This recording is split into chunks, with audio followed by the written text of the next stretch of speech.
All right, everybody, let's get going here with liquid B. This is a clear liquid, as you can see. Liquid B is a nice clear liquid. Again, we're going to be referencing the chart there that you can see on the screen. And so you're going to notice I'm following the same numbers of 1, 3, 5A, 2, 4, 5B, and 6. To be fair, actually, I am following the order of 1, 2, 3, 4, 5A, 5B, and then 6. But they're shown on this chart in that order, so it's a little bit easier for you to go and calculate 5A and 5B, which is the differences in both the two mass readings as well as in the difference in the volume reading. So I'm hoping that'll make a little more sense to you once you actually start calculating 5A and 5B. All right, so here we go. So liquid B. Again, I'm going to have my chart ready, my paper ready, if you will. Liquid B, 1, 3, 5A, 2, 4, 5B, and 6. And again, I'm just solving 1, 2, 3, and 4. You're responsible for 5A, 5B, and 6.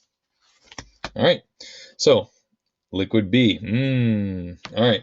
I do need to put a little bit of it into this graduated cylinder, and the problem with liquid B, it's a good thing it's liquid B so I can do it early enough, is that it's a little thick, and it takes a while to pour. And so I'm going to make sure that I try and pour it right down the center and not spill it on the sides.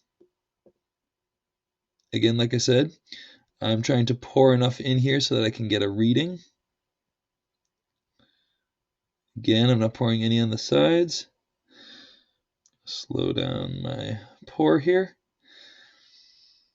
Now, I'm doing this with stuff from home, and I would not recommend this technique for cleaning up, but this stuff is okay to eat, so just go ahead and eat that.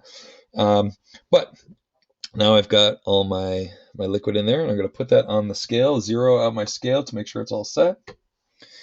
That way you guys can see the mass. 59.4. So number 1 is 59.4 grams.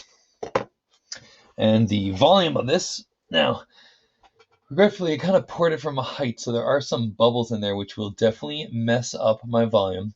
But if I was to follow along here and figure this out, let's see, 10, 11, 12, 13, 14, 15.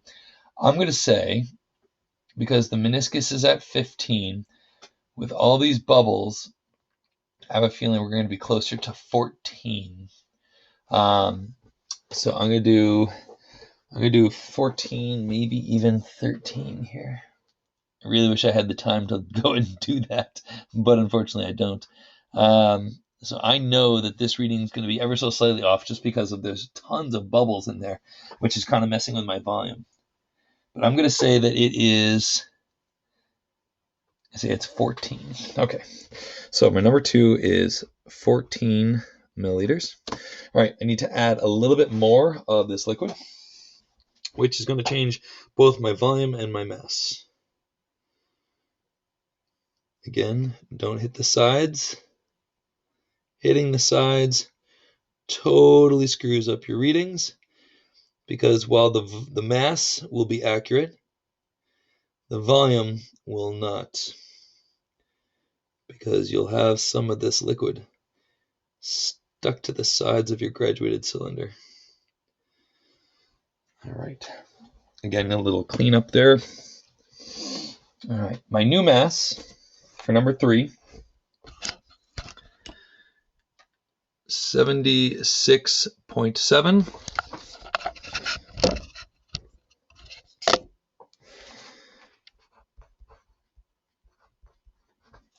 And my new volume,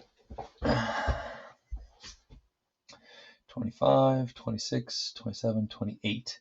Now, just like before, I'm going to go and say that there's so many bubbles in there. Oh, it's got to be a little bit less than the meniscus I'm seeing right now. So I'm going to say 27.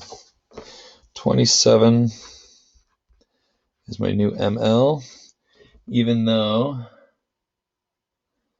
I gotta say it's 28 right there. So here's what I'm going to do. Because this lab is going to take me a while to do this, I'm going to let these bubbles try and work their way out and see if I can't go and adjust the numbers for when I'm finally done. Okay, so we'll leave this as is.